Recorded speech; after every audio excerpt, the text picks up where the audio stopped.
Hello friends, welcome to Preethisdelicacy. இன்னைக்கு நம்ம Preethisdelicacyல என்ன பார்க்க போறோம்னு பாத்தீங்கன்னா ரொம்பவே ஒரு ஹெல்தியான ஈவினிங் ஸ்நாக் தான். பச்சை பயிரை வச்சு ரொம்பவே கிறிஸ்பியான டேஸ்டியான ஒரு பெர்ஃபெக்ட் ஈவினிங் ஸ்நாக் எப்படி பண்றதுன்னு பார்க்கலாம் வாங்க. வீடியோக்குள்ள போகிறதுக்கு முன்னாடி நீங்க நம்ம சேனலை ஃபர்ஸ்ட் டைம் பார்க்கறீங்கன்னா மறக்காம Subscribe பண்ணிடுங்க.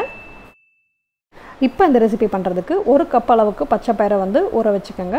மினிமம் ஒரு 6 hours ஊறி இருக்கணும். நீங்க காலையில பண்றதா இருந்தா நீங்க நைட்டே ஊற வச்சுக்கங்க. முளைக்கட்டின பச்சை பயிரை யூஸ் பண்ணீங்கன்னா இன்னவே ரொம்ப புரோட்டீன் ரிச்சா இருக்கும். இன்னைக்கு இந்த ரெசிபி செய்ய போறது என்னோட அம்மா தான். வாங்க எப்படி செய்யறாங்கன்னு பார்க்கலாம். இப்போ ஒரு மிக்ஸி ஜார்ல 3 பச்சை மிளகாய் எடுத்துக்கங்க. இது கூடவே 1 டீஸ்பூன் அளவுக்கு ஜீரகம், 4 பல்லு பூண்டு, 1 இன்ச் இஞ்சி, தேவையான அளவுக்கு உப்பு சேர்த்து லைட்டா அரைச்சு எடுத்துக்கங்க. இப்போ இது கூட ஒரு அரை பெரிய வெங்காயத்தை பொடிசா நறுக்கி சேர்த்துக்கங்க. இது கூடவே நம்ம ஊற வச்சிருக்கிற பச்சை பயிரை சேர்த்து கொஞ்சம் கொரன்னு அரைச்சு எடுத்துக்கலாம். இந்த ஸ்டேஜில் நம்ம ஆல்ரெடி ஊற வச்சிருந்த பச்சை பயிரை கொஞ்சமாக ஒன்றும் பாதியமாக உடச்சி இதுக்குள்ளார சேர்த்துக்கலாம். இந்த ஸ்டெப் ஆப்ஷனல் தான். இது கூடவே கொஞ்சமாக கொத்தமல்லி தழையை பொடிசா நறுக்கி இதுக்குள்ளே சேர்த்து கொஞ்சம் நல்லா பிசைஞ்சுக்கங்க. இப்போ ஒரு கடாயில் டீப் ஃப்ரை பண்ணுறதுக்கு தேவையான அளவுக்கு எண்ணெய் சேர்த்துக்கங்க. வடை செய்கிறப்போ நிறைய பேருக்கு இருக்க ஒரே பிரச்சனை பார்த்தீங்கன்னா இந்த ஷேப் கரெக்டாக நிற்கலை அப்படிங்கிறது தான்.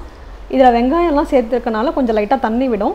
அதனால் நீங்கள் என்ன பண்ணலாம் அப்படின்னா ஒரு டீஸ்பூன் அளவுக்கு கடலை மாவு சேர்த்து பிசைஞ்சிட்டு நீங்கள் வடை செஞ்சிங்கன்னா இன்னும் ரொம்பவே கிறிஸ்பியாக இருக்கும். ஷேப்பும் கரெக்டாக வரும் உங்களுக்கு.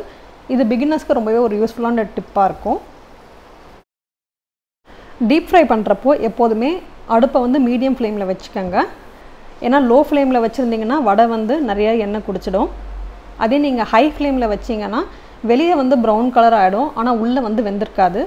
உள்ளே நல்லா வேகணும் அப்படின்னா நீங்கள் அடுப்பை மீடியம் ஃப்ளேமில் வச்சு அப்பப்போ இந்த மாதிரி கிளறி விடுங்க.